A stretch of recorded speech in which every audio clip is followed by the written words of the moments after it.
You now have everything you need to create your own class for an Arduino hardware component. With the LED class, you have seen how to create the class with the correct structure, add attributes, constructors, methods, and how to create some instances of the class or object in your code.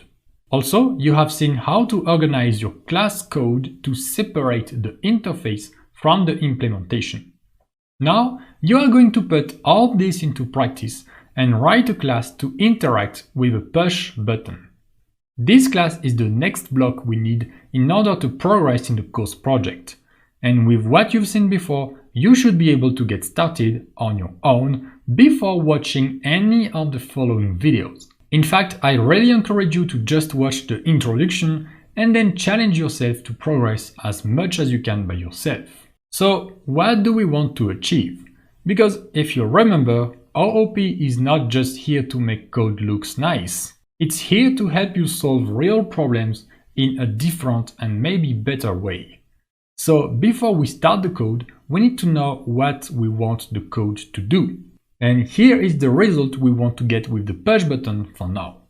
We want to be able to know if the button is pressed or not pressed in a simple way. So think of what attributes and methods you need in order to be able to write button.isPressed in your void loop like this.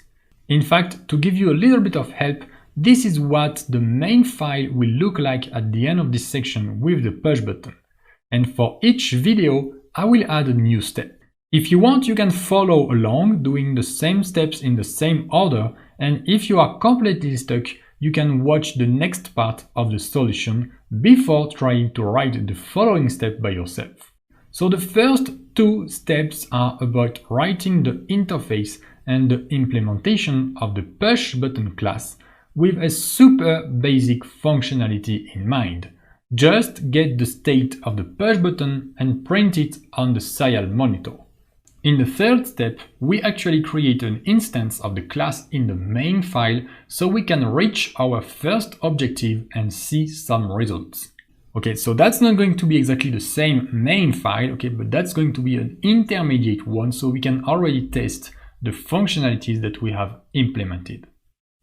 Step 4 is an extra step I have added and is about handling the pull up or pull down mode directly inside the class and also to know if we are using the Arduino internal pull up or not. The fifth step is where you will add more abstraction so that instead of getting the state of the button in your main file, you will be able to directly call button.isPressed, and you will either get true or false as a result.